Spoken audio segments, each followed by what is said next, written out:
by Ligonier Valley in the starting lineup today, 6'9" freshman.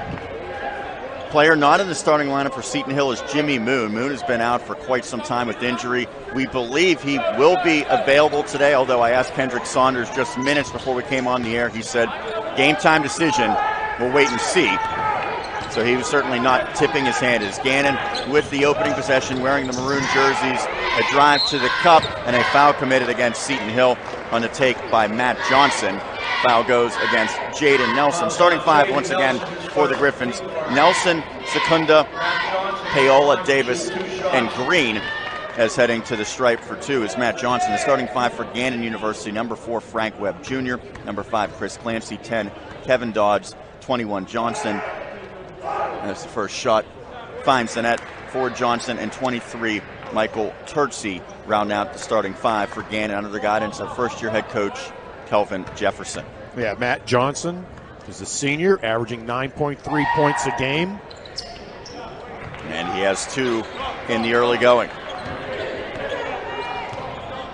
Neither one of these teams scored the basketball very much. However, the defense has been outstanding for the Golden Knights. That's a big reason why they have a winning record overall, as well as in conference play. Now we have the first foul against the visitors. Going to go as a hold on Chris Clancy, 6'2" freshman. Yeah, the Gannon Golden Knights come into today's game averaging 69.5 points a game, only permitting 67.1. Jump ball. It'll stay with Seton Hill. And Seton Hill, on the other hand, scoring 66.3, yet permitting 77.7. Yeah, 2 of the lowest scoring teams. There's a shot, just had a shot at Kelvin Jefferson, first-year head coach of the Golden Knights. He has a pretty accomplished resume that we'll get into throughout this broadcast. It's Secunda holding the basketball. 10 on the shot clock for the Griffins. There's Drew Green. You might not recognize number 35. He typically wears 33, but donning jersey number 35 as the basketball goes out of bounds. Last off is Seton Hill. Turnover for the Griffins. Yeah, prior to the last game against Mercyhurst earlier this week, Drew Green's jersey number 33 had some rips and tears and wear and tear on it, so he switched to number 35. Well, if he plays well with this number, maybe think about being superstitious and changing it. We'll see how the Griffins fare today as Paola really putting some pressure on Turtsey. Yeah, you know what? They were hoping for a 5 count there, did not get it. Nelson with the rebound. Jaden Nelson, a freshman out of Montour High School. Secunda's drive cut off, and Nelson resets the offense. 2 20-minute halves for the men. 3 freshmen in the starting lineup today, 1 junior, 1 senior for Seton Hill. And that senior has the basketball now. It's Davis. Shot clock. Down to 5. Davis has to go to work. Puts it up right before the buzzer.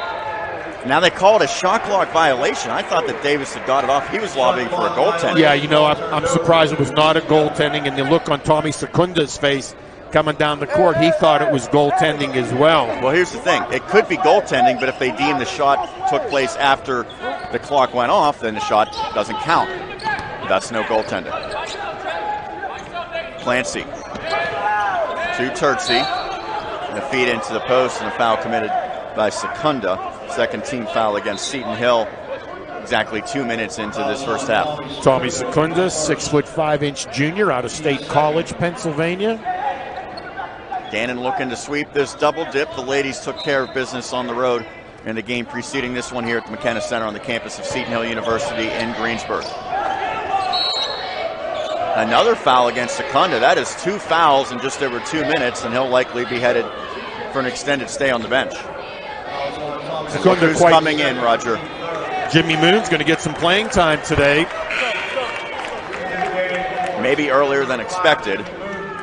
So he checks into the contest just 2 minutes and 4 seconds in. Moon, a terrific freshman campaign, second on the team in scoring, leading the team in rebounding.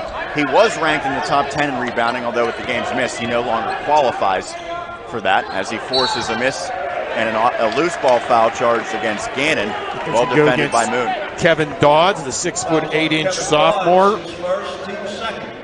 Gannon underneath as Dodds, the sophomore, at 6'8".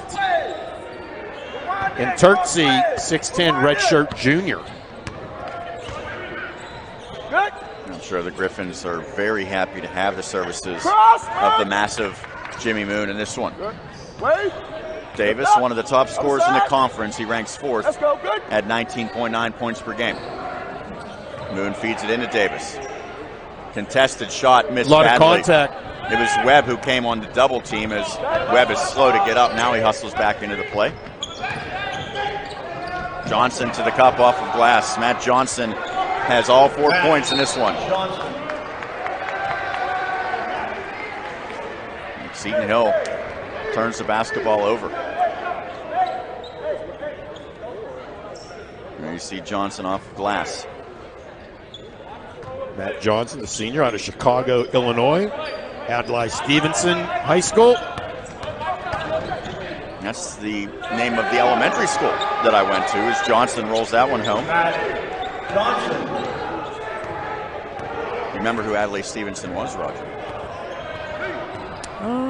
Something to do with the government, he was a political figure back in the time of John F. Kennedy. That's what I was going to think, somewhere in the early 60s. Seton Hill needs a great possession here and a score.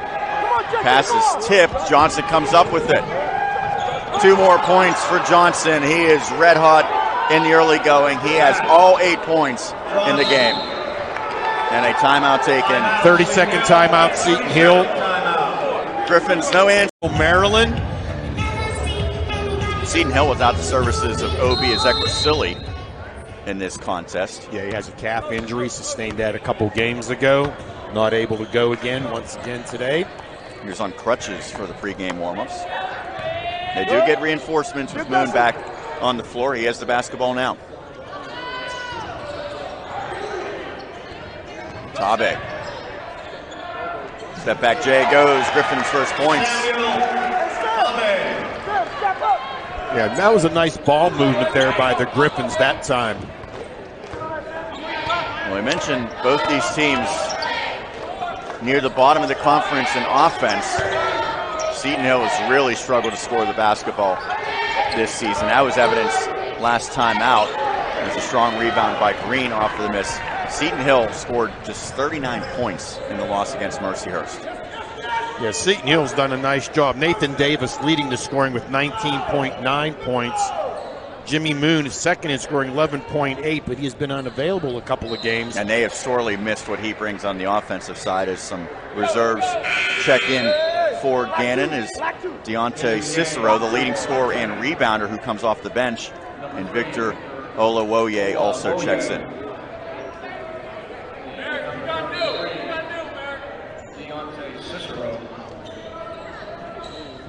Davis. And a foul charge against the Golden Knights. Well, life has been very difficult for Nathan Davis on the hardwood this season, Roger. He is clearly a marked man for all of the opponents of the Griffins. Yeah, he certainly is, Sean. No surprise there. They're going to try to limit his touches if they can. Nathan Davis, all-around player, excellent student, and just a great, great person, well representing Seton Hill University. And he had that terrific 1-2 combination last year as Drew Green to the cup for 2.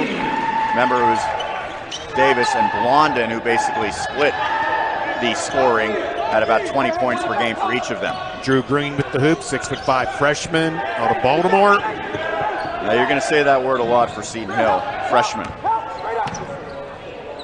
Nice take by Cicero as he just overmatched Payola. Payola with his extended playing time, Sean, is only going to get better going against bigger men than he is accustomed to coming from the high school level. Coming from Westmoreland County, Ligonier Valley. Now let's be honest, Ligonier Valley did not typically play great competition at the high school level. Nothing near what he's playing now. Moon was open for a pass. Green. Tabe reverse. Good ball movement in the finish for Tabe's second field goal. Yeah, Tabe and Green working in tandem. Nice job. Good possession, Griffins. And with Ezekwesili out for this foreseeable future, maybe a player like Tabe able to fill the void. Yeah, the past couple of games, Johnson off the front iron and the rebound to Moon. Kendrick Saunders has been turning to freshman yet again, Aaron Celsus and Michael Joyner. Tabe and one opportunity. The Griffins with a chance to pull within one. It goes against Dodge for the second time. Tabe to the line for one shot. Well, Davis was the only player to score in double figures in the last game for Seton Hill, as Valeris checks in, Javier Valeris, out of Spain. Yeah, pretty international group representing Gannon University Golden Knight men's basketball roster. Tabe completes the three-point play. 7 of the team's 9 points, courtesy of Samuel Tabe. It's a 1-point lead for Gannon after the Golden Knights scored the opening 8 points of this game. And it seems like getting some offensive production has maybe sparked the defense for the Griffins.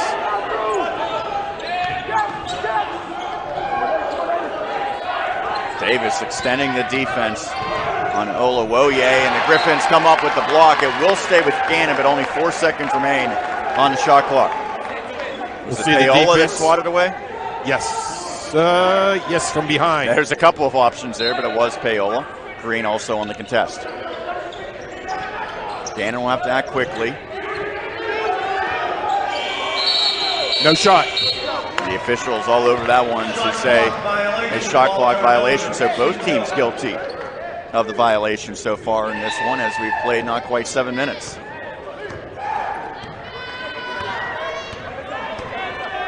Tabe crosses the timeline. Moon, who has the ability to score inside, he can certainly do it outside as well. Green, difficult three. Moon tried to tip, but just not a good enough angle for Moon as it goes off of the Griffins. Our officials today, Randy Pritzler, Craig Van Scoy, and Bill O'Brien. Bill O'Brien? Not that Bill O'Brien. Thought maybe he was making some extra money during the offseason. Yeah, the Texans not paying him nothing.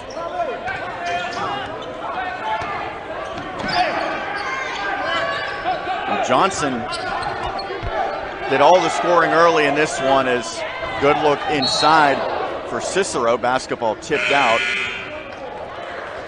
And it's Seton Hill's possession as Secunda returns to the floor. Out goes Paola. Give Paola a bit of a break, working very hard against big guys from the Golden Knights. Chris Clancy back in for Golden Knights. Clancy returns to the floor for the visitors.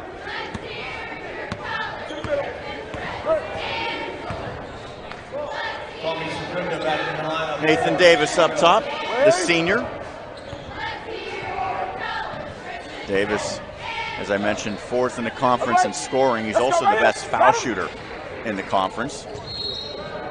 This time called for the walk. Yeah, a bit of a step there. Good call by the officials. Fellow senior Anthony Karabatsos checks in for Seton Hill. Karabatsos, I think, has seen a reduced role this season, and that's not always easy for an upperclassman. No, he was a starter last year, but he has earned greater and greater playing time as the season has progressed. And a foul called against the Griffins on the take by Webb Jr. It's going to go against Drew Green. Karabatsos has never been a big scorer, averaged 4 points a game last year. He's at 4.4 this year. Frank Webb Jr. will be at the line, shooting 2 for Gannon. No starter other than Johnson has scored so far for the Golden Knights. And Webb unable to change that on the first.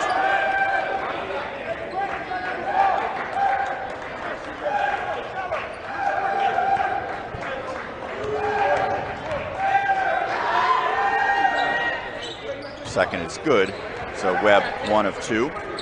The lead back to 2 for Gannon. Golden Knights a year ago struggled. They finished at just 11 and 18, 9 and 12. But it has been a nice turnaround under the first-year head coach, Kelvin Jefferson. Davis getting a quick breather. He'll come back in at the next whistle. Although it might be more of an extended break, as it'll go to a media timeout at the next stoppage. Shot clock. Karabatsos with 7 on it, puts it up, and the rebound goes to Webb Jr. And he flies into the front court. Transition 3. That shot is down for Olawoye. Victor Olawoye, 6'2" sophomore. 14-9 in favor of Gannon. A little surprised to see the Golden Knights get the basketball into the front court and get a shot that quickly. Secunda double teamed, lost the handle. Secunda very lucky was not called for a foul out of frustration. Webb tried to make a pass, left his feet. Now Green tries to track it down, unable to do so. Griffins had the opportunity to get in transition, but couldn't execute. Cicero goes to work inside. Air ball on the left-handed attempt. Then Moon cleans it up. Cicero, also out of Chicago. Mention leads the team in scoring and rebounding. 3 ball goes for Jimmy Moon. Welcome back, Jimmy Moon. That's part of his game, Roger. It has been dating back to his days at Sarah Catholic High School. Yeah, he is a very, very good basketball player. Webb uses a screen. Good job of Green getting through that. And an offensive foul charge. I think it's going to go against 33. It is on Cicero. And that takes us to a timeout with 10:19 remaining in the first half. Gannon holding a 2-point lead, 14-12 over Seton Hill as this half has progressed. Griffins basketball with the 2 seniors to trigger in, Davis to Karabatsos. Seton Hill has the opportunity to tie or go ahead with this possession. Yes. Go to work. Yes. Paola stretches it out. 3 balls good from Eric Paola. Both bigs have knocked down a shot from distance for Seton Hill. First lead for Seton Hill in this one.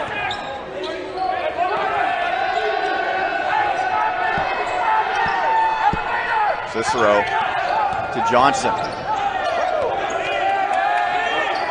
Good job by Paola jumping the pass. Yeah, he had good, nice anticipation.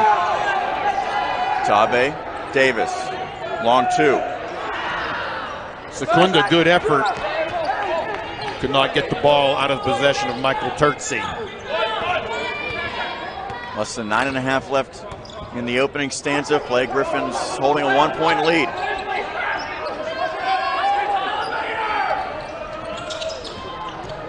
Feed on the block to Webb.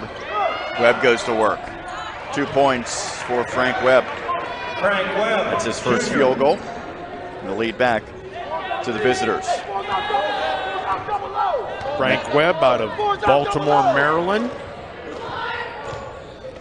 Griffins starting guard Drew Green, also from Baltimore. Tabe, Karabatsos. Paola on the block. Double team. Good ball movement leads to an open 3. Secunda off badly, however. You like to see the ball movement, but ultimately it's a make or miss game.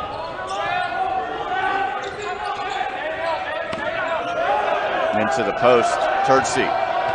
Covered by Paola. Turtsey traveled. Paola's battling, giving up a little bit of size there to Turtsey, but he did his best. Yes, he did. You watch a nice defensive effort here from Paola, the young freshman. Karabatsos now with the basketball.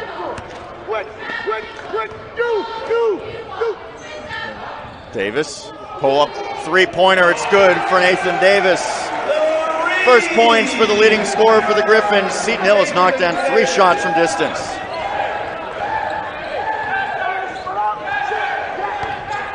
See if that gets Nathan Davis going. Webb slapping the hand of Tabe, and then he finishes at the cup. Frank Webb Jr. Webb now with 5. That 3 by Davis last time down. He shoots it at nearly 35% from behind the arc this season. Has the basketball now. Secunda, another look at a 3. Nobody there for the rebound. It fell into the awaiting arms of Webb. Drew Green goes to the scorer's table for the Griffins. 7:15 left quarter, half number one. Sean Myers, Roger Downs on the call. Dan Flickman, our producer. Dustin Beck manning the camera. Cicero's pull-up J off. And a loose ball foul charge against Gannon, and that draws a stare from Turtsy. Turtsy called for the foul. Griffins faithful like with their home. Cicero had 20 points, 8 rebounds, and a pair of blocks to lead the Golden Knights.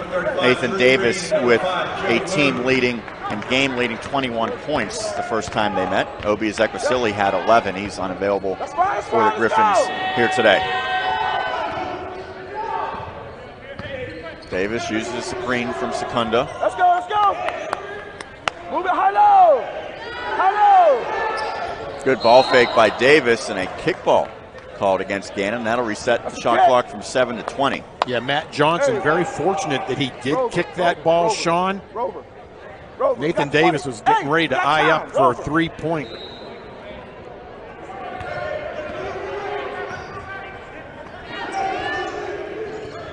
Tommy, come higher. Davis on the left side, now to Green.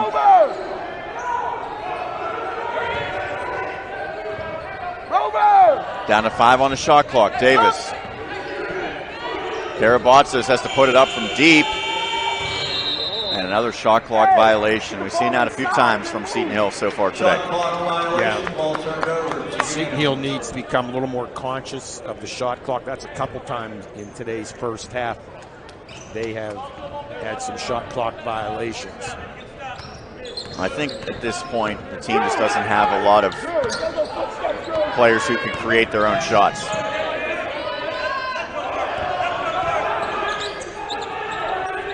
Good look on the block for Turtsy. Well defended. Basketball, however, last off of Seton Hill. That'll put a 30-second reset on the clock. They deem that the Griffins had possession. Now they do adjust it to 20. Yeah, clearly not possession for Seton Hill there. There's Jimmy Moon along with Michael Turtsy.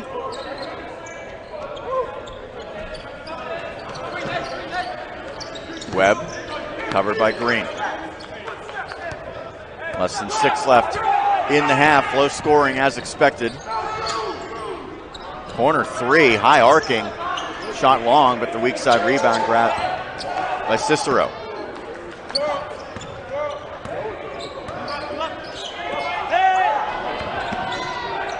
Griffins really turning up the defensive pressure. Shot clock winding down yet again. Webb, and a foul called with 1 second remaining on the shot clock. That's the 5th team foul against Seton Hill. They're going to call a second foul on Drew Green. Frank Webb's getting away with a lot of push-offs right now, Sean, with his offhand. Javier Valeris returns to the floor for Gannon. For Seton Hill, it's Tabe back on the floor. And a breakdown defensively leads to an uncontested layup for Clancy off the inbound. That'll drive coaches crazy. So Gannon takes the lead back.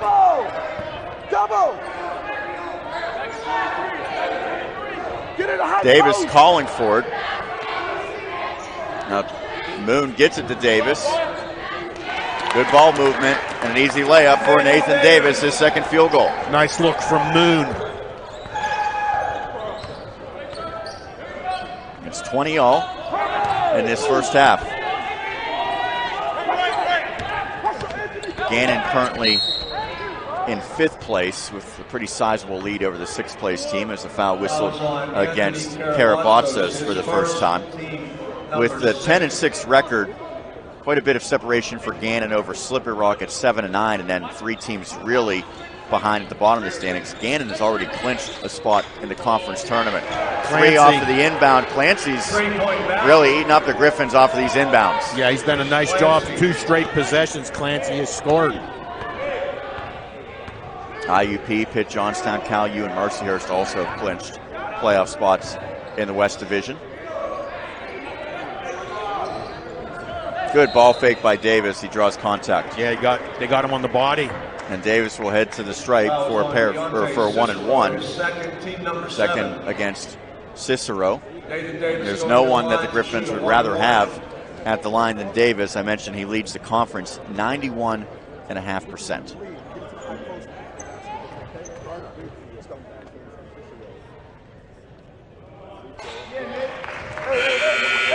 You don't see many players at any level of basketball that shoot it that well. No, you do not. And actually, Seton Hill in 2 consecutive years, Nathan Davis and last year Megan Marisik on the women's side shot it extremely well. So Davis, as expected, 2 of 2. It's now a 1-point lead for Gannon.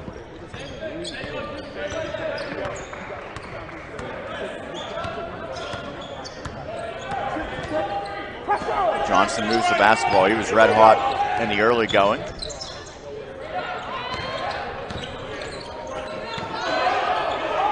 On the block. Good touch by Turtsy. His first points. Yeah, a bit of a mismatch there physically. Well, they've tried to get Turtsy some touches in the paint. That time he took advantage. Karabatsos thought about the bounce pass. Wasn't there. He and Moon play catch with it. Halfway through the shot clock.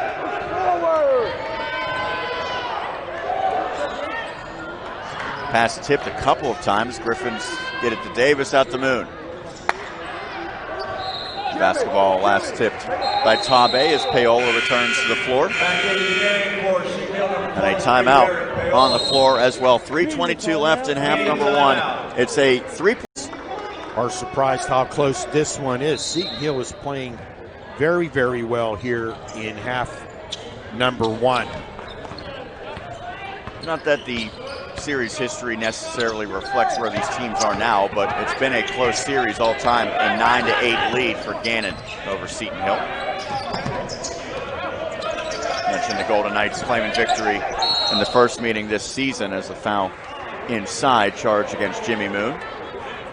They're going to call. They're saying Moon hooking the arm. You know what? Jimmy Moon took one to the chops from an elbow from Turtsy. So a 1-and-1 sends Turtsy to the line, averaging a little more than 5 points per game. Turtsy, not a good foul shooter at 48%.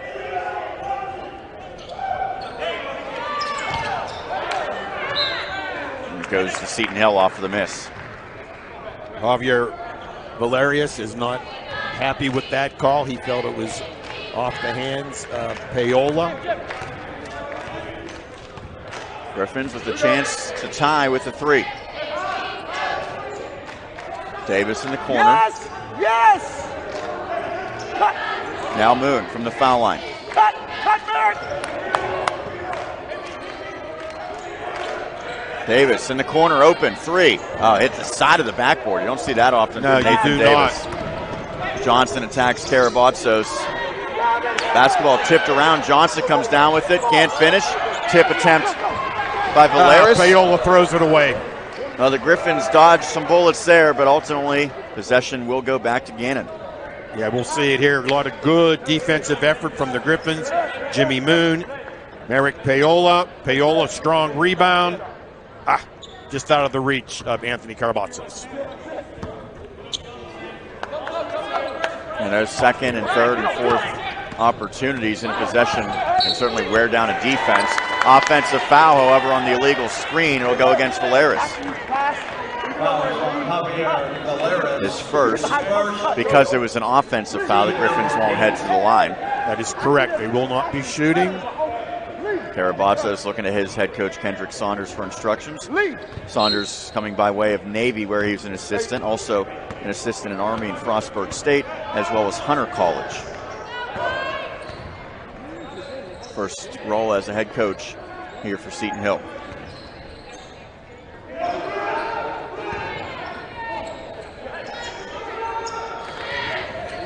Good fake by Davis, but swatted away by Turtsy. And now taken away from Davis. Clancy to the cup for 2. Good defense by Gannon. Chris Clancy, nice job defensively. Chris Clancy, 6 foot 2-inch freshman out of Staten Island. That's what this defense does. We mentioned the third stingiest in points allowed. And a foul committed will send Moon to the line. Foul goes against Clancy. You see the block initially by Turtsy, and then the loose ball. It appeared as though Davis had it. Did not see Clancy sneaking behind him. Number 25 entering the game. Sean Colosimo checks in for Gannon. Colosimo is a 6 foot junior out of Wexford, Pennsylvania, Pine Richland High School. 1-1 for Moon. Moon is 70% foul shooter, earns a second. Hey, good matchups. 4 points for Jimmy Moon in his return to action. Former standout at Sarah Catholic High School.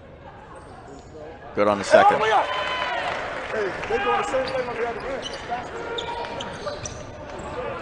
27-24, Gannon up as we near the final minute of half number 1.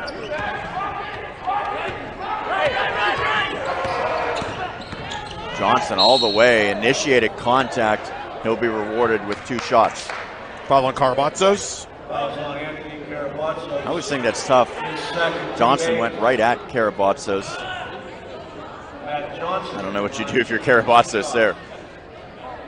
So Johnson looking to add to his 8 points. They all came early in this contest.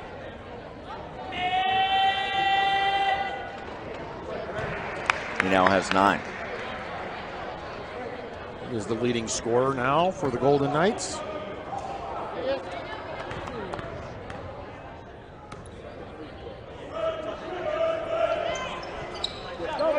In double figures.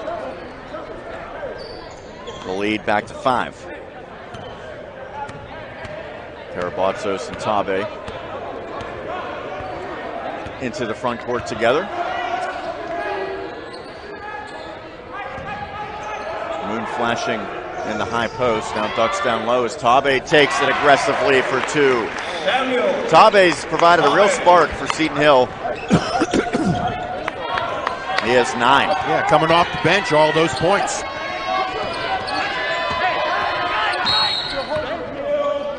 And a foul against Carabazzos.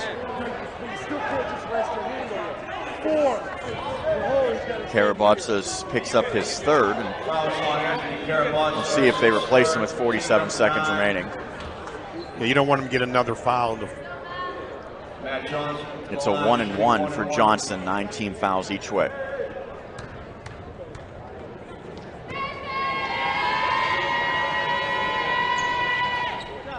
Johnson earns the second. 5 of 5 at the stripe. Number 11, as Michael Joyner enters the game for the first time. Michael Joyner, freshman out of Alexandria, Virginia. This is his 15th game and game number 20 overall for the Griffins. And Johnson's been impressive at the stripe.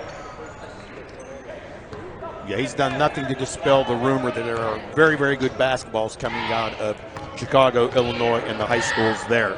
Gannon, a pretty good team from the line in general, at nearly 75.5% this season. Joyner immediately gets a shot up, unable to convert, and now the rebound. There's just a split-second difference between shot and game. It's not going to matter to Gannon as Webb pushes the pace, and now the officials want to make sure there's no extracurricular. I believe usually coach's mindset is if you can get something quickly in transition, it's high percentage, take it. If not, pull it back and hold for the final shot. And Webb was able to get right to the cup that time. Webb Jr. going to the line to shoot 2 shots.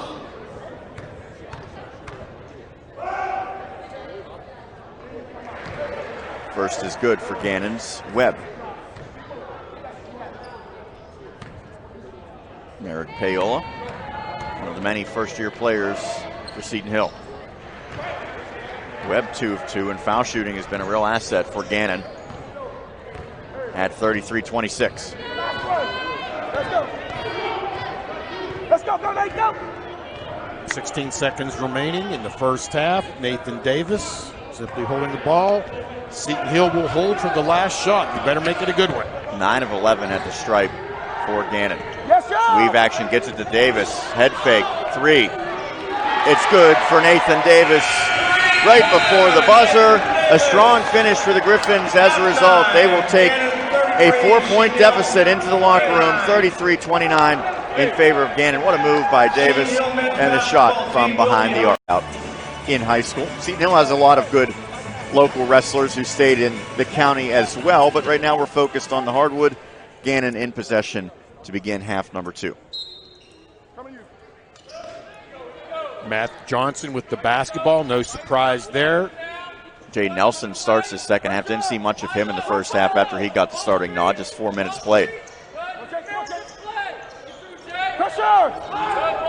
Green playing defense on Webb. Webb gets all the way to the cup, just a little strong, and the rebound goes to Nathan Davis. Secunda, open look. Well, he's had some cracks from behind the arc, but Secunda, he's 0-3 now from the arc. Hasn't been able to scratch at all. Feed down low, point blank miss by Dodds. Dodds also scoreless in the first half. Now Green, a lot of contact, offensive foul. Third foul against Drew Green. As he bowled over Johnson. Offensive foul. Drew Green hits third. Be interesting to see how much playing time Jimmy Moon gets in this second half again. He was legitimately a game time decision. Yeah, he's missed several games. We'll see what type of conditioning he is in. You'd said that he'd gone through the warm-ups last time out, but did not play in the game. That is correct. Got a pretty good run in the first half here today. Yeah, he is moving around so much better. We were here when he got hurt, Roger, and it wasn't real clear what the injury was at the time. No, we thought it could have been a hip. Johnson, pull up Jay. Friendly roll for Matt Johnson. He has 14. Johnson. First points of the half in favor of Gannon. 6-point lead now. As some of the Griffins ladies players, including Katie Nolan, taking this game in. Secunda, finger roll. He can't buy a hoop right now. 2 good looks from Tommy Secunda. Well, he is really taking on a larger role this year. Great defense by Paola. Paola looked like he maybe was a little out of position, but was able to use that long reach to break up the pass. And a traveling Secunda didn't understand the call. No, neither does head coach Kendrick Saunders. I mentioned Secunda taking on a bigger role. Take a look at the traveling here. No more. Call a good game. Well, that's calling it pretty tight, but I think it probably was, by the letter of the law, the right call. Secunda averaged less than 2 points per game last year. He's at about 6.5 this year, so he's increased those numbers quite a bit. Griffins have defended the post well, but that time Turksey, a one-on-one, able to finish his second field goal. Pretty good defense from Paola.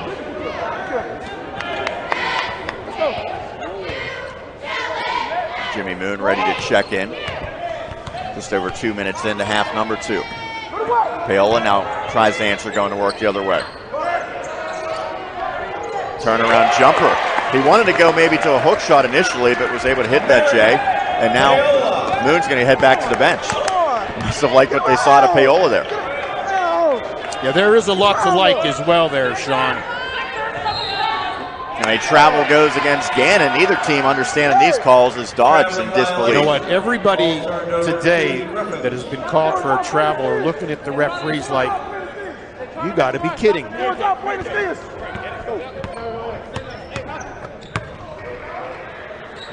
you see the great defense by Paola. Well, he's been heavily featured so far in the second half.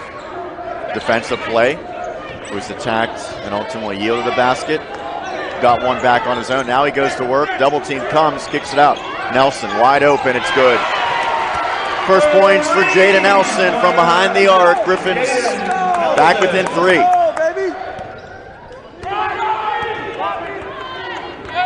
Seton Hill hanging around, and I think that Griffins don't want to talk about moral victories, but there's been some games this season where they were not competitive heading into the second half. That's not the case here today. A lot of contact as Johnson gets a pull-up J. And a putback opportunity, a foul, as Turtsy was held. Shooting the ball. They're going to call it on Payola. And they're going to call it in the act of shooting. Wow.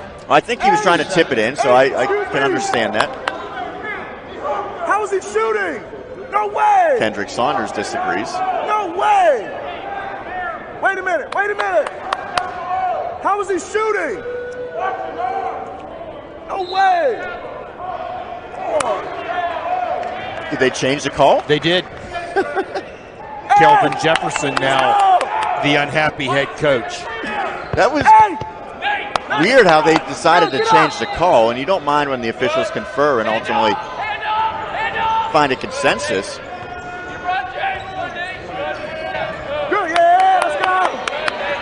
Griffin's trying to clamp down on the defensive end. Payola, that time bumped Turtsy. He did. The battle of number 23s. Unfortunate foul there because the shot clock was under 10. I'm not sure either coach is too happy right now. That's a good look at Kelvin Jefferson, formerly a head coach of South Kent Prep. Some pretty good stops as an assistant coach.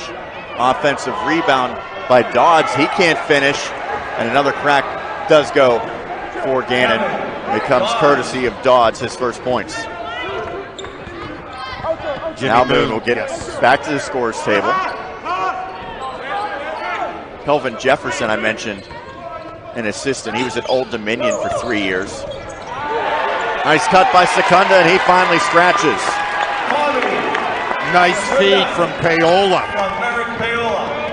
Jefferson also is a Colgate, Stony Brook, American, Vermont, U.S. Merchant, Marine Academy, Salem State, and Wesleyan. Well, he's been around.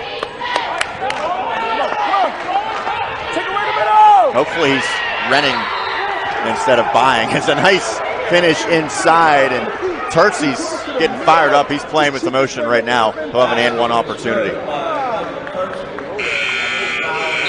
University and the first head football coach in school history. Fight cancer, and then highlighted, it says, I can. I like it. Goal meeting. Turtsy to the line trying to complete the three-point play, and Roger, you had asked me something during the break. Apparently it is the third foul against Payola, as they have 3 up there on the clock. Turtsy completes it. He now has 5 points in the half. Yeah, Moon into the game for Payola. And I think Moon has a little bit more ball to him trying to cover Turtsy on the block. Well, I'll tell you what, Moon and Payola have room to grow. They have a lot of space to cover. But there's no doubt at this point, Moon is much thicker and probably muscular. Pull-up J with the clock winding down and rims out for Drew Green. Yeah, Drew Green just not getting the friendly rolls today. What have you seen from Green this season? Because he's been a pretty regular in the lineup and on the floor, but there's some games where it just doesn't seem like he contributes a whole lot offensively. He averages about 7 points a game, and reached in fouls. Seton Hill racking up the fouls now. And Secunda. I'm going to say that as far as Drew Green goes, and a lot of these freshman players for Seton Hill, I have seen flashes as to why they're here at the D2 level. But they need to come up with consistent play, not just flashes here and there. I think with both Green and Nelson, you look at the scoring numbers, but I think it's also worth noting that they haven't racked up a lot of assists. Karabatos really has done the majority of the distributing, as another foul against Seton Hill. I believe it was before the shot. They're going to call it on Drew Green. He now has 4, and it looks like the Griffins will keep him out there. Well, there's no sense taking him out right now. Well, if you're Gannon, why not attack him? Johnson draws contact. Seton Hill has picked up 7 fouls less than 6 minutes in, and if you're Gannon, it could be a parade to the charity stripe. Yeah, and they're doing a nice job at the foul line as well. Kendrick Saunders has to look up see 7 fouls against his team and none against Gannon. 7-0. I hope y'all like that, man. That's garbage. That's garbage. That's absolute garbage. Well, I think he was. I think you can hear it on our crowd on cue. You're at home floor to 7-0. First one rattles home for Johnson and extends the lead to 43-36. Lead.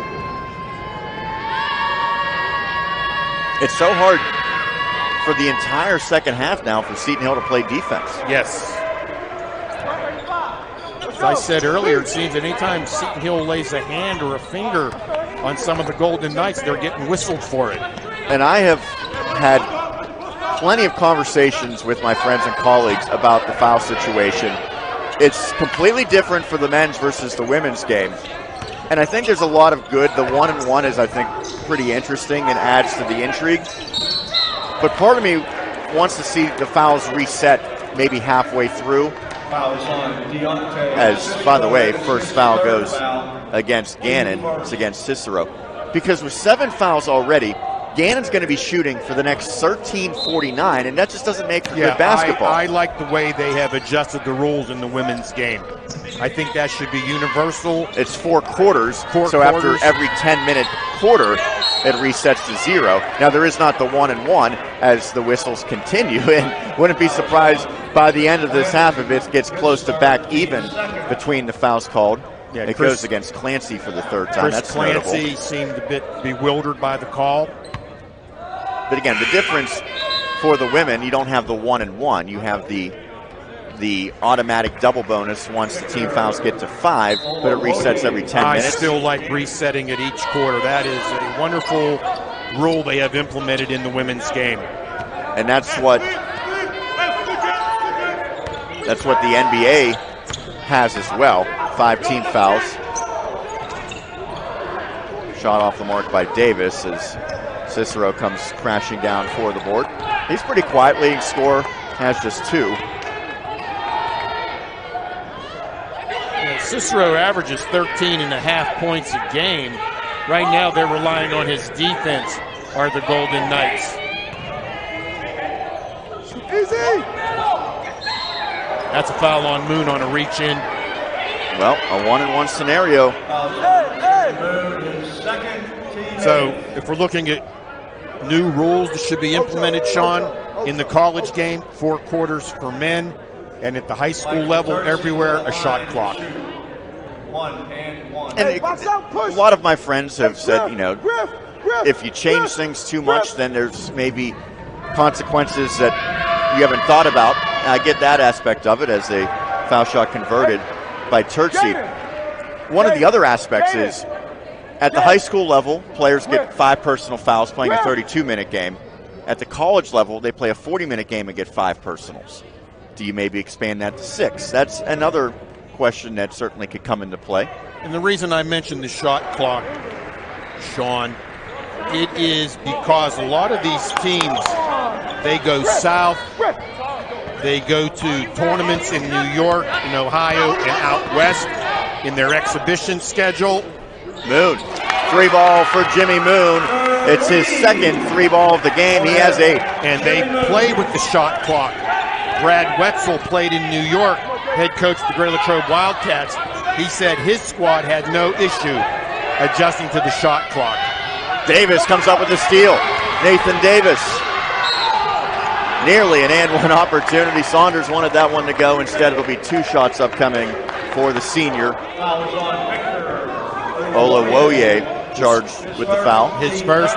Watch the defensive effort here, Sean. Davis is tied for the team lead in steals coming into today with 15. He and Karabatsos deadlocked. Jimmy Moon, we'll see the replay of his 3-pointer. Nice work from our producer, Dan Flickinger, this afternoon. As always, Davis hits the first. Also want to thank Dustin Beck, our videographer today. As always, wonderful shots. Thank you very much, Dustin. And as always, to Dan's right, the RoboCam. We're getting a shot from the RoboCamera right now. Davis, 4-4 at the stripe. Was a 10-point lead not too long ago for Gannon, but 5 straight for the Griffins. Oh, beautiful dump off and one opportunity the other way. Jimmy Moon, not sure that one. Valera's first points. Valera's foul is on Jimmy Moon, his third, team ninth. Valera's goes Teams have combined for 12 fouls in under 8 minutes. Yeah, we're going to have to probably look for Aaron Celsus to come in, as well as Michael Joyner from some additional size. Ezequiel, as you pointed out correctly, not available today. 6'7" freshman from Houston. And he's shown a lot of flashes of promise. Valeris completes the 3-point play. Foul situation. Seton Hill with 9, Gannon with 3.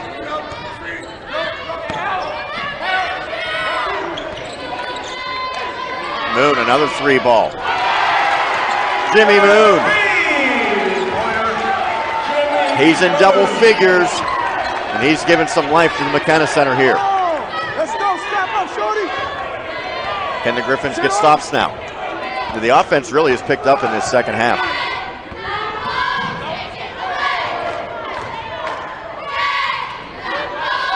Ten on the shot clock. Johnson attacks Green, who's playing with 4, and Green just holding his arms up. Didn't want to pick up the 5th. And that's one of the concerns for playing a player with 4 fouls, is he really almost has to concede hoops defensively. Moon feeling it. Jimmy Moon, he's red hot. His third 3 of the second half. Obviously, the Griffin faithful very glad to see Jimmy Moon back in the lineup. No, it doesn't look like he's missed a beat, I would say, with 14 points. I would suspect that Moon's going to get a touch on the next possession. Can the Griffins get a stop on this end? They go right at Moon. Travel. Shuffle of the feet by Valerios. And a timeout, probably a good thing for Gannon. We head to the break. FitForce.com, in addition to all the content that we have throughout the week, also live broadcasts at the high school level. Griffins carrying some momentum. We'll see if it translates as we near the halfway point of half number 2. It's been Jimmy Moon, the hot hand. Now Davis tries to get it going. He does. Nathan Davis. 14 points for the senior. Griffins within 2.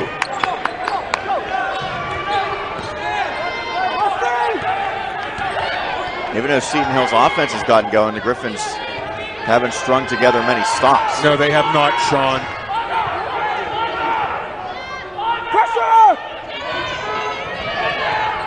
Dribble handoff to Johnson. Now Webb, and Webb fouled before the shot, but it's not going to matter. The 10th team foul leads to 2 shots either way. It's going to be a foul on Jaden Nelson, his 3rd. team number 10. Well, if the Golden Knights have their way, they will be heading to the charity stripe time and time again for the next 10 plus minutes. Webb 3 of 4. Hurry up! Hurry up! Now 3 of 5.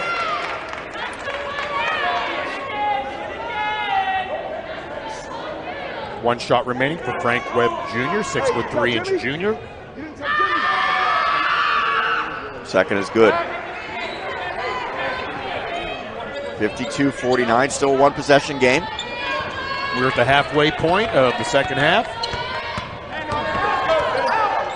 Moon standing just in front of midcourt. Nelson has it.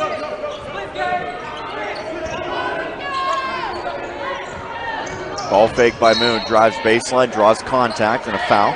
Just the 4th team foul. Goes against Terzi.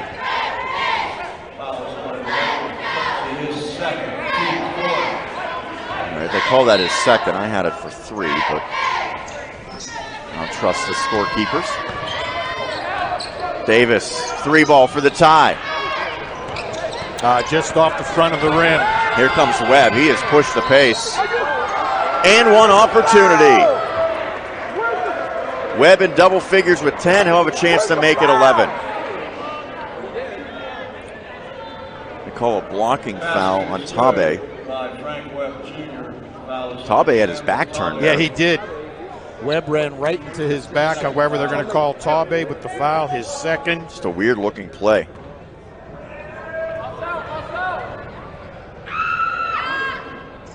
Webb completes the conventional 3-point play. Lead is now 6 for the Golden Knights.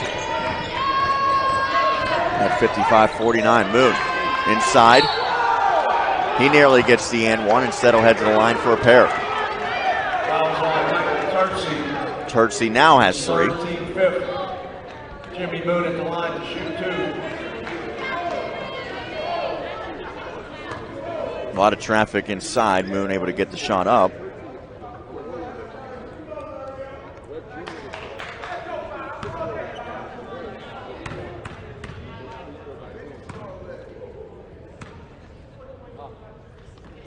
Moon misses badly. I always have to wonder when a player is a very good 3-point shooter, but not a particularly good foul shooter. Moon at 70%, that's not a bad number, certainly for a player of his size, but with how good he is sometimes at the 3-point arc, you figure he'd be even better as he goes 1 of 2. Yeah, you would think the closer you are, the better you would be. 55-50. Long rebound, and Davis comes up with it.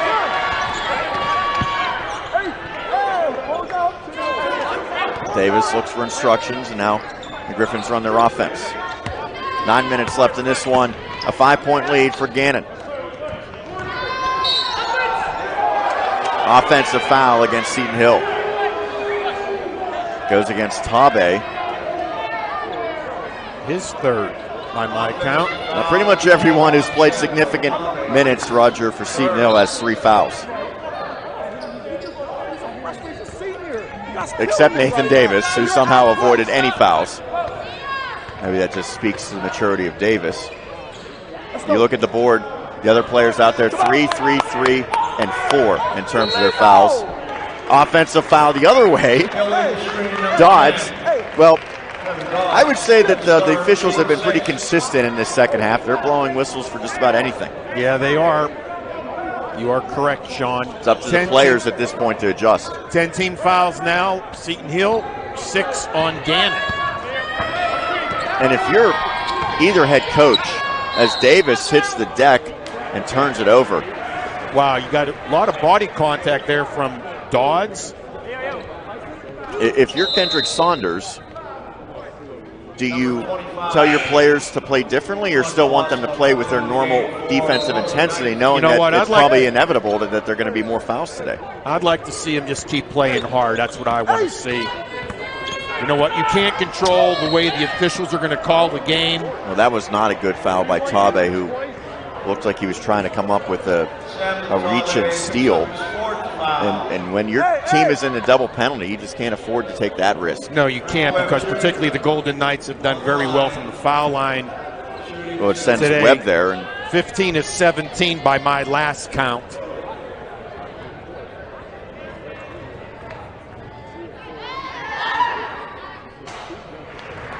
Add another one in the successful shot column. 56-50.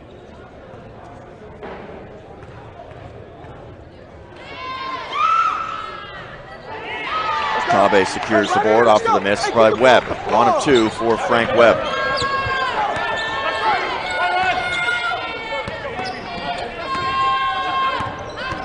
Green off of the weave. Another foul. It's going to go on Frank Webb Jr. Frank Webb Jr. his second. Well, there's not a lot of pace to this game. No, there is not. It's kind of puts you in mind almost a playground type of atmosphere up and down the court, fouls all over. Gannon top 5 in the conference in foul shooting at 75.4%. Seton Hill at 72.4%. As Green misses the first. Drew Green has just 2 points.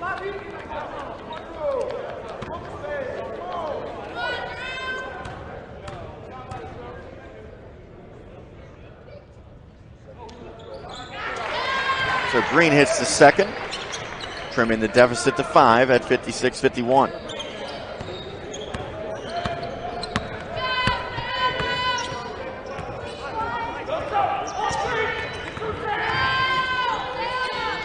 Drive and kick. As Colosimo back on the floor, saw him briefly in the first half. Battle in the post right now.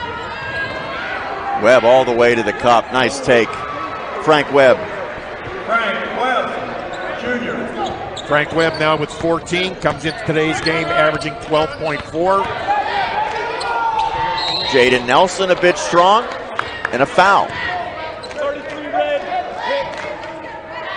Cicero picks up his fourth. It prompts a timeout. 7:37 left in half, and again, it might come down to foul shooting. I think it's going to, Sean, and the Gannon Golden Knights have been shooting fouls since about the 13:49 mark of this second half. First off for Jaden Nelson. Free throw line. Seton Hill 9 of 11, but it seems as though they have missed more than that. Maybe it's just at the critical moments in the game. No, add a pair of misses there for Nelson.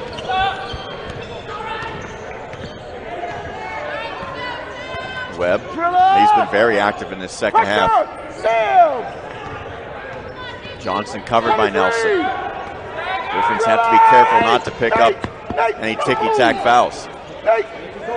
Deep three. Let it go! That one off the mark, goes out of bounds off of the miss by Chris Clancy. Nathan Davis, 14 points for him, averaging nearly 20 this season to lead the Griffins by a wide margin.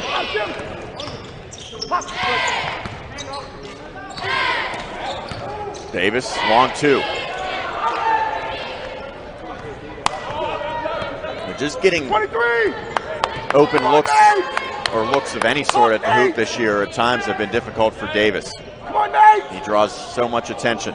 And Nathan Davis is now 4 of 12 from field goal range. Nate, you gotta talk to him! Nice take in the finish for Matt Johnson. He's played extremely well for Gannon this afternoon. Well, the Griffins got it within 2 points at 51-49, but since then Gannon has opened up a sizable lead. Moon nearly got that shot to fall. He'll head to the line for 2 more shots. Fourth against Hertzy. Jimmy Moon will be at the line shooting 2. 2 of the better players right now for Gannon have 4 fouls. Yeah, you know what? And I want the next couple of possessions, if I'm Seton Hill, you get Jimmy Moon, Merrick Payola, Drew Green, anybody driving right at him. Moon continues his strong second half. We know Terzi has 4. Deontay Cicero also saddled with 4 as Moon perfect on that trip to the line.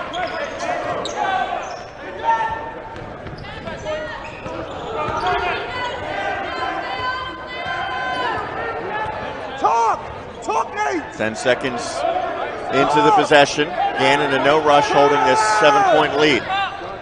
Onto the block, Terzi got the seal on Moon for an easy finish.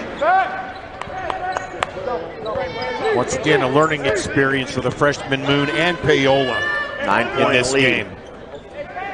Haven't seen Payola very much here in this second half. Davis. And 1 for Nathan Davis. Nice floater. He'll head to the line. I think it's on Terzi, Sean. On Michael Terzi. So he is done. Finishes with 11 points. Wait, now they've posted on Clancy.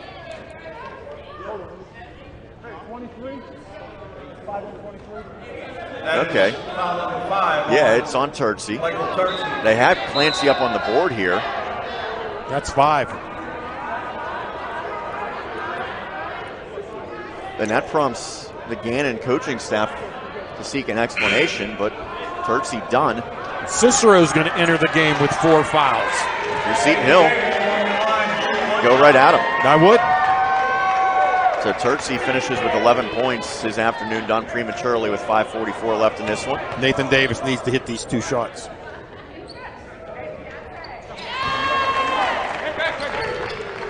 I remember it was the and 1 scenario for Davis. Yes, as he hit the floater.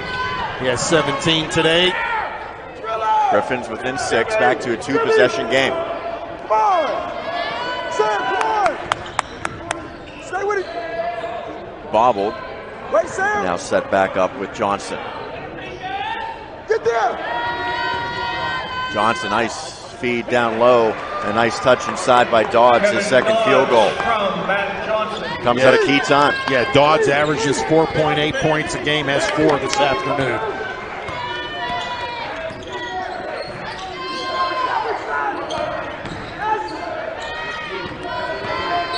Moon, fouled. It's on Dodds. Fouls on Kevin Dodds. Guess what? He has 4. Yep, keep going right after him if you're a fan of Seton Hill. And best chance maybe for the Griffins is just to get every player disqualified. So we have at least 20 fouls so far in this half. We do. Possibly more, because they stop tracking once you get to 10 on the scoreboard. As Moon hits the first. How about Moon at the foul line in this one? 6 of 7. Welcome back, Jimmy Moon.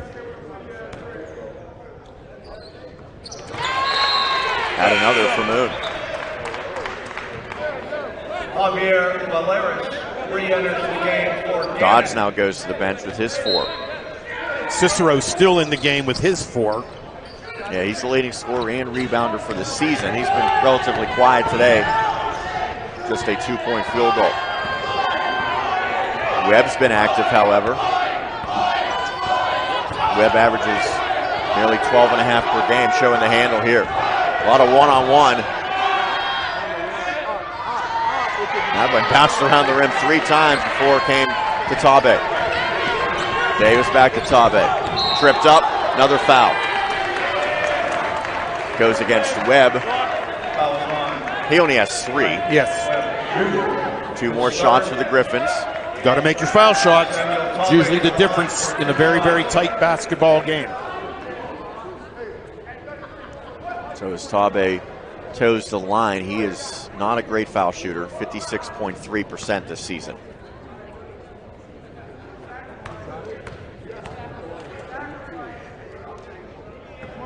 Off on the first.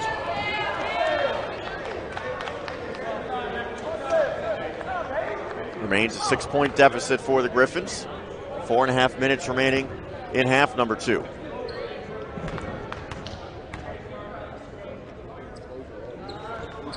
Off on both. Unfortunate there for the Griffins. Matt Johnson now with the basketball, as it has been most of the afternoon for the Golden Knights. Take that, take it! Pressure! Pressure, Nate! Help! Cicero goes to work. And a foul. That might be 5 on Green. Could be. It is. And I think Green did everything he could to avoid committing the foul. Right.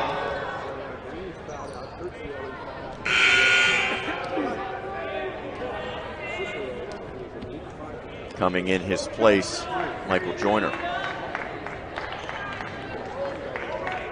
Getting an explanation from his head coach. I believe you have 30 seconds once a player picks up his 5th to make the substitution, and acts somewhat like a timeout. It does, and if you're a smart head coach, you take advantage of that time to at least get some instruction into the player who is entering the game. You know, 2 players have been disqualified so far in this one as the first rattles through for Cicero, just his 3rd point of the game. Remember, he's playing with 4. The Griffins might be best suited to go right at him on the other end. Although I'm sure that Coach Jefferson will try to give him a defensive matchup that could be advantageous as a timeout taken by Gannon. 4:11 left in this one. The lead back to 8 for the visitors. 66-58 over Seton Hill on the Westmoreland. Narrow favoring Seton Hill at the moment.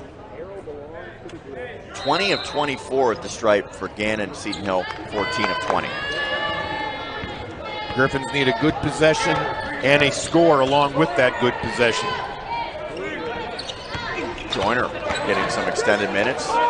Short. I think that one might have been tipped, so it was wise of Webb to keep it alive, not wanting to take that risk, as Karabatsas will be re-entering the contest at the next stoppage. He might be coming in for Joyner. We'll see. Griffin's trying to force a turnover. Drew Green kept it, or excuse me, Jay Nelson kept it alive, but went right to a Gannon player. And a late whistle against Very late. Davis. Very late.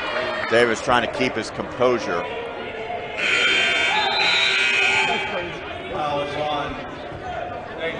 Fouls called in this game this afternoon.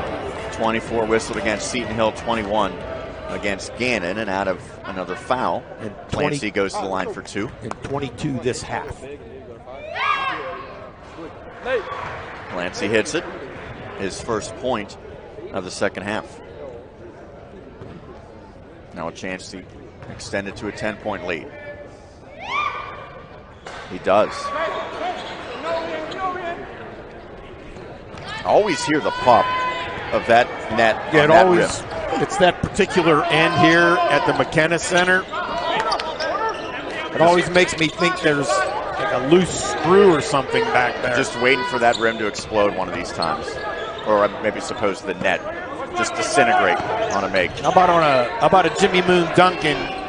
Well, Jimmy Moon instead gives a 3 for Seton Hill. He is knocked down 5 from behind the arc. How about a Jimmy Moon Duncan shatter a backboard? We've seen it happen before.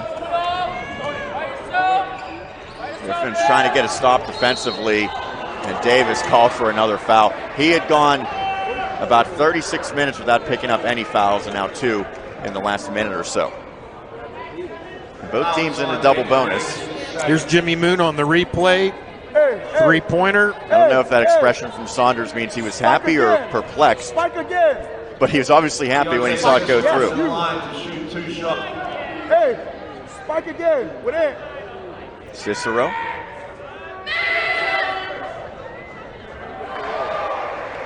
There's some friendly rim action. Cicero now with 5.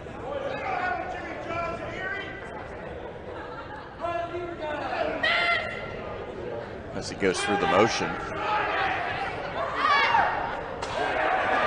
Good on the second. Every time the Griffins seem to find life on offense, Gannon has an answer on the other end. Well, their answers have been from the free throw line, Sean. Karabatsas. We know he and Moon have great chemistry. They try again. Jimmy Moon is unconscious from behind the arc. He has 25.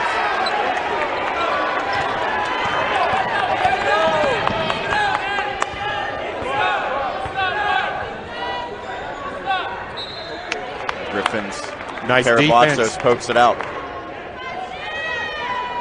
How do you leave Moon open behind the arc at this point?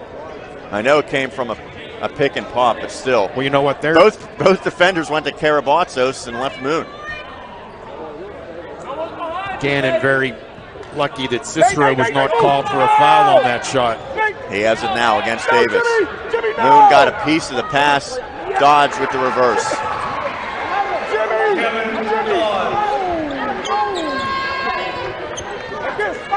Under 2 minutes remaining in the second half. We'll see if they go back to the pick and pop. That's exactly what they do. Exact same play and the exact same result.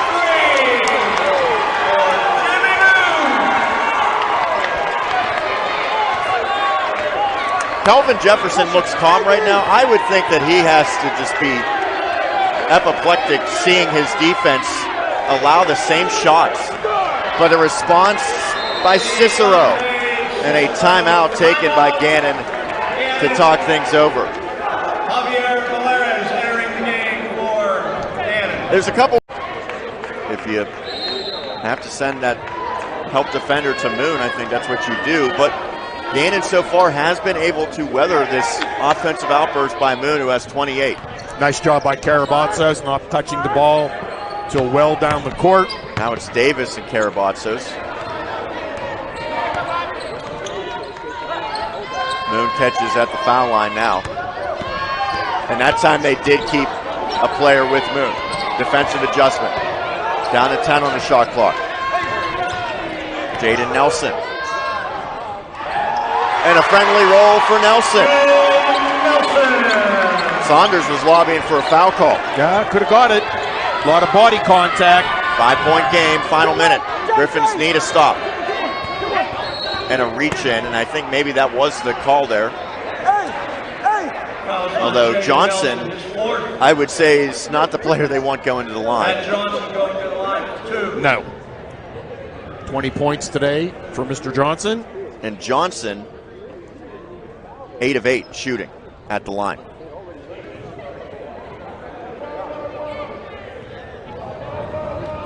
We'll see if he can stretch it to 10 of 10. The foul shooting for Gannon has been so impressive. Yeah, by my last count, 20 of 24 for Gannon from the free throw line. Add another one. Johnson didn't even hit the rim.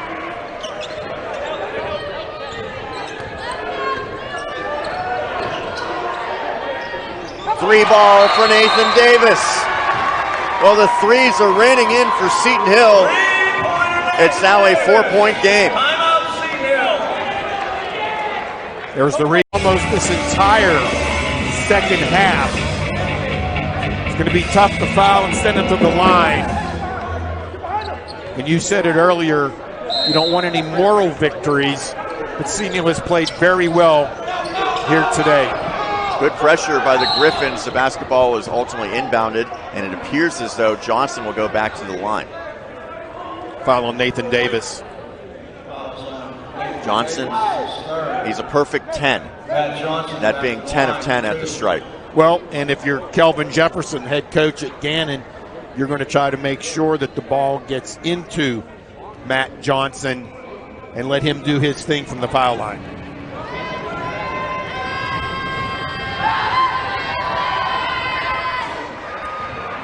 He doesn't miss. Very smooth, really nice shot from the 6-foot senior from Chicago. He's looking like Monica Burns right now. No Burns, former Hempfield area standout, now playing at Cal U, has what's believed to be basically the all-time record for the game of basketball shooting foul shots. I think she had 118 that is in a row. Ridiculous, but correct. 78-72, we reach the final 30 seconds upcoming. Davis, drive and kick, somehow he got the basketball out to the perimeter. Now Karabatsos, he'll take a three. Off the mark, a rare miss from distance, and the rebound to Gannon. Karabatsos has had a good game distributing. I'm not sure that was the shot that the Griffins wanted, though. Foul on Nathan Davis. Well, they're starting to pile up for Davis all of a sudden. He has 4 with 22.7 seconds remaining. What'd you think of that possession? Matt Johnson back. You know what? They kind of rushed it, in my opinion. I know they don't have a lot of time to work with, but right now in this last minute of the second half, Gannon has done a better job on Jimmy Moon. This is one of the more impressive foul shooting performances I have seen.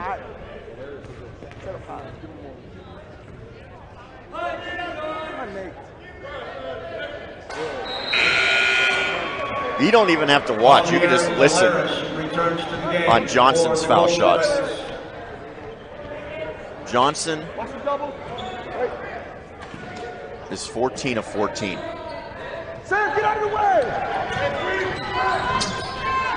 Griffins really need to have some success, and that's a bad foul by Gannon. It stops the clock, sends Davis to the line. Now, the only benefit is it takes away the opportunity for a three for Seton Hill. But correct. I don't think you want the clock stopping if you're Gannon. Especially don't want Davis going to the line, because as good as Johnson's been, Davis is his equal from the line. Nathan Davis now with 21 points. Johnson, 84% on the season, isn't even the best on his own team. Davis, he is the best on Seton Hill, and he hits both. prompting a timeout. We'll keep it right here. Well, it's not going to be easy for Seton Hill. The Griffins are second. That is true as well. Difficult spot for the Griffins in right now. It's crazy to think, as good as Seton Hill has been shooting the basketball in this second half, that they have not been able to pull even. Give credit to Gannon.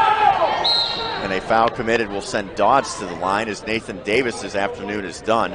And I was joking that he was the only player that wasn't in foul trouble not too long ago. Nathan Davis, closest Griffin to the player with the ball, had to take the foul. So he finishes with 22 points. Kevin Dodds at the line for 2 shots. Davis with 10 in the first half and a dozen here in the second half. Dodds goes to the line, and really, if he makes either one of these, it should seal the outcome. You bring it up. This is just an incredible shooting performance from the line for Gannon. Yes, absolutely, Sean. Well said. They're 31 of 35. There's a miss. Griffins, Jaden Nelson comes the other way for 2. Well, he got the quick hoop, but I think with the amount of time left, Seton Hill basically needed a 3 there. Still down 5. It was going to be a 2-possession game no matter what happened. Now they have 2 players sandwiching Johnson. So instead the basketball inbounded to Webb. Well, he himself has had a pretty good afternoon. 6 of 9 at the stripe for Webb. Tabe's done. Will the Griffins have enough players to finish this one? They will. Joyner is back in the game for Seton Hill. Tabe with 9 points. Becomes the 3rd Griffin to foul out. 6 of 9 at the stripe for Webb. Make it 6 of 10.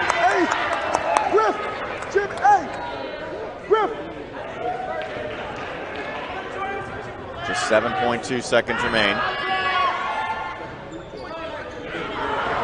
Friendly roll for Webb. 6-point game. Karabatsos from Moon. Joyner 3 at the buzzer. Doesn't go. And Gannon with an impressive wire-to-wire road victory. And I think the most impressive thing for this one is Seton Hill got absolutely